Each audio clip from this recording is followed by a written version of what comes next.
Good morning, team. Let me welcome you into this video with a glass of water. Cheers. And also, man's got oats, 60 grams of oats, dark chocolate, and honey. Got a 12.9k run this morning, or today, but it's raining outside. The weather's been absolutely miserable here in England for the past couple of weeks. Try something different again to see how I feel, because I know honey on oats is perfect for me. So let's try something else as well, and if something else works as well, I can always substitute it in and out and see how I feel.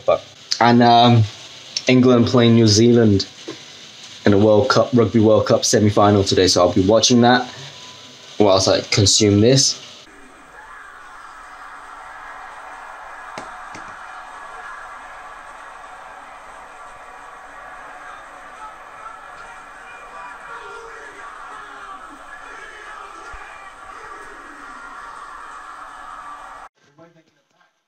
Victory for England against New Zealand. Fantastic game. It is now 11:15 and it's still raining outside.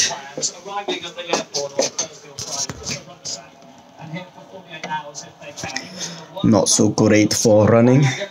But let me talk you guys through the gear I'll be wearing. Okay, so running gear today. Again, this tech top and the vest on top of this, and then on top of the vest I'm going to wear a waterproof jacket, and I've got a cap that I'm going to wear just to stop the water from getting to my eyes, so I can just stay focused on the road. Today I'll be wearing the On running shoes instead of the Nikes, because the Nikes, the fabric on top, I think, will absorb a bit more water than this material on these On trainers. And socks wise, I've just got some football socks on, and they don't absorb too much water compared to the cotton ones, but that's why I've opted for these ones this time. Yeah, because the last thing you want when you're running in the rain is for everything to absorb water and for your feet to be heavy and soggy for an hour or so. So that's it.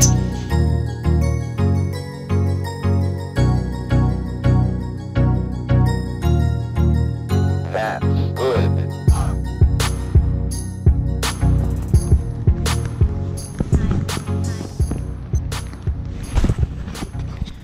Wearing 2 watches.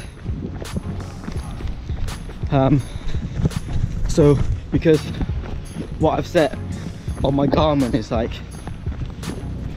so I've got one section to tell the time, one section to tell my pace, one section to tell distance, and one section to tell my heart rate. And then so I need just to wear my regular watch to tell how long I've been running for, because it's raining today, so I want to stay on paths mainly, so hopefully we won't encounter any massive puddles that I have to run across. But yeah, long run, pace I'm aiming to be on the back end of the 5 minutes. So yeah, so more like a marathon pace jog, because it is quite a long run, 13k, and at the start of the week my legs haven't really recovered from the Monday session, which is a tempo 6k during the 10k run, and then the second run on Wednesday, which is 400 meters effort times 10. So my legs weren't feeling great. I don't think they recovered enough, so I'm gonna keep it relatively slow, just get the distance in today, and then from next week onwards I need to rejig my plans and especially fitting in speed workouts, especially when these two are the first two speed workouts I've done, and I've put them back to back pretty much. So it's not the cleverest idea, but I kind of just wanted to test it out. I was feeling good, but yeah, so today nice and slow, 13k. Let's go, baby.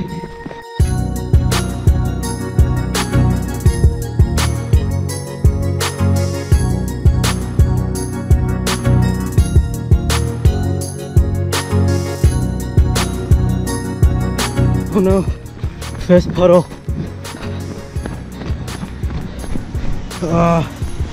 Okay, we're fine here.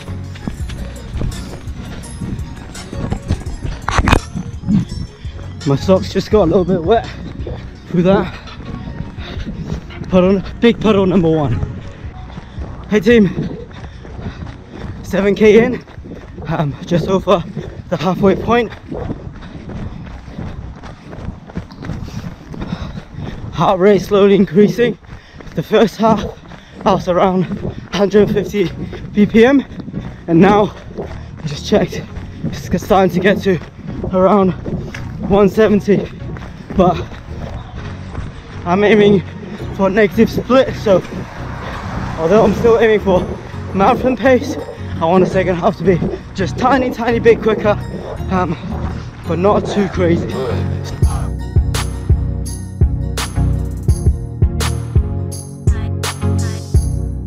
Last 400 meters to go, and then we've done 12.9k, 200 meters.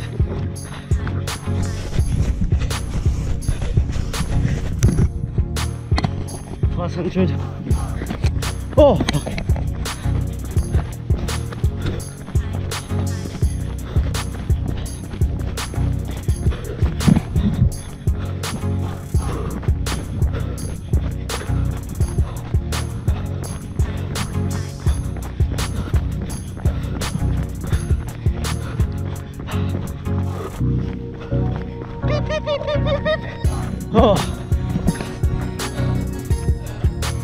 yeah, let's talk quickly about the oats. Midway through, all the way, energy very consistent, very good.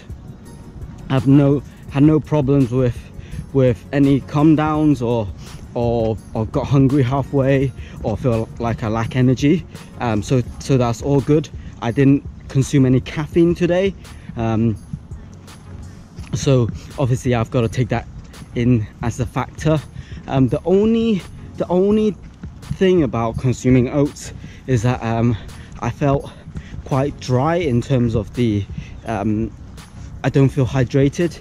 So even though I consumed quite a lot of water during with my breakfast and before my breakfast, it's always been, I still feel very dry. But yeah, I didn't consume any extra water, but that's the only downside. And it was quite consistent throughout in terms of dehydration. I don't feel extremely dehydrated, even though my mouth felt a bit dry, but that's about it. So yeah, oats, 9 out of 10. Would definitely try again. So let's get to the title of this video.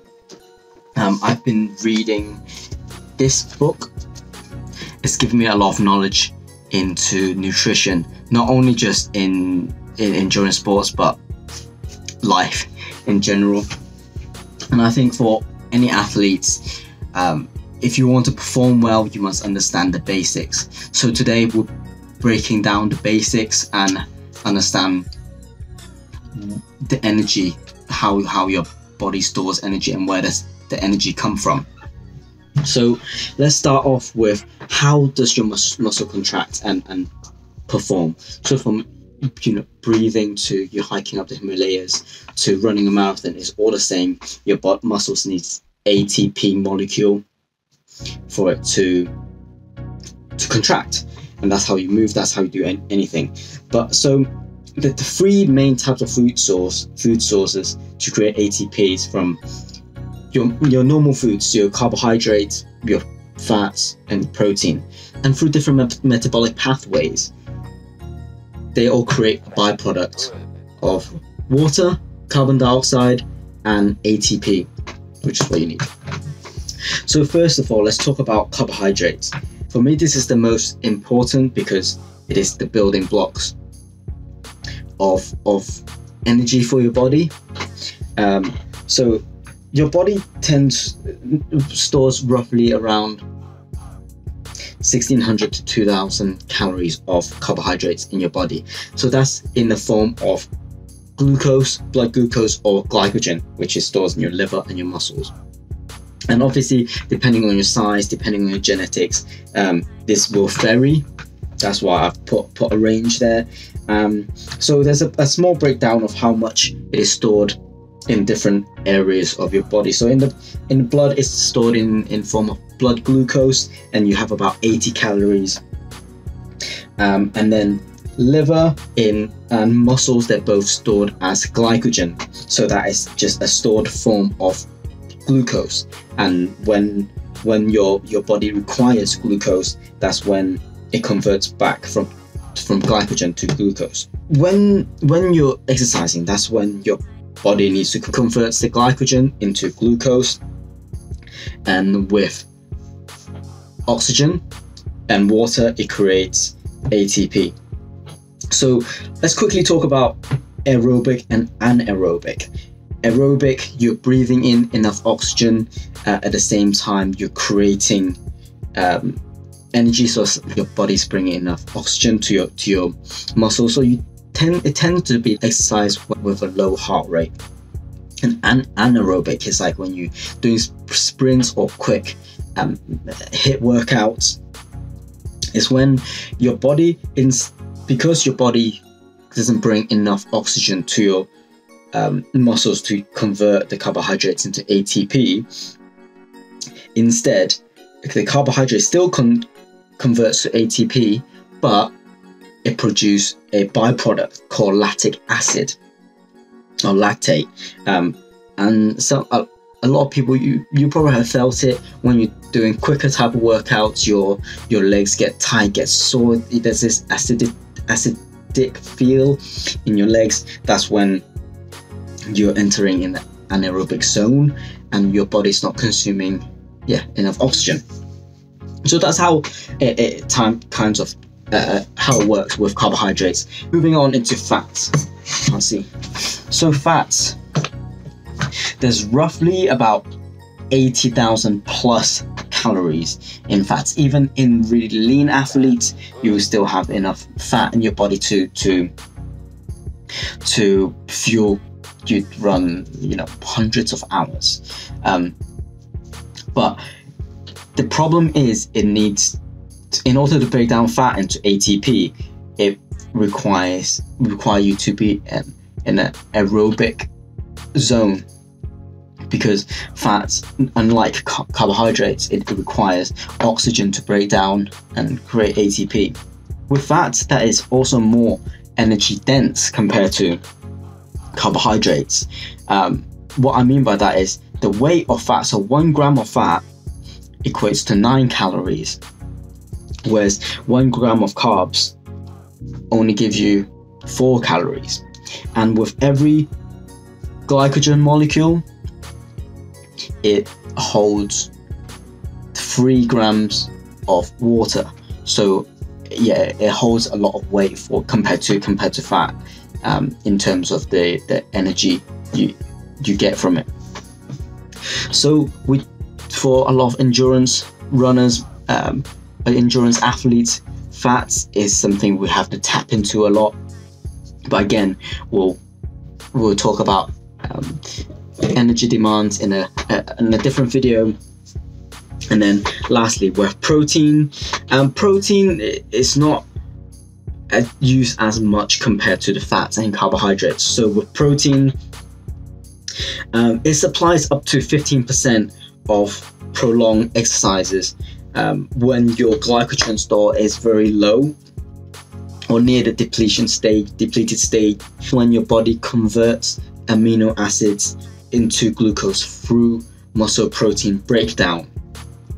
So that's why you see a lot of bodybuilders, for example, they want to retain as much muscle as possible during training. So they will take an intro workout that has carbohydrates and essential amino acids in it, so to prevent the muscle protein breakdown. So this is it, the 3 main types of fuel that helps create ATP in order for you to perform or exercise or live. It's only a very basic cover, but I hope it gives you an insight for you to look more into it, or ask me questions if you want to. Just drop me a comment below.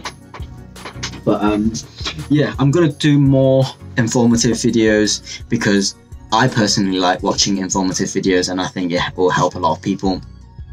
But for now, that's another video done. Drop this video a thumbs up if you can, and for now, Luke signing out. See you in the next one.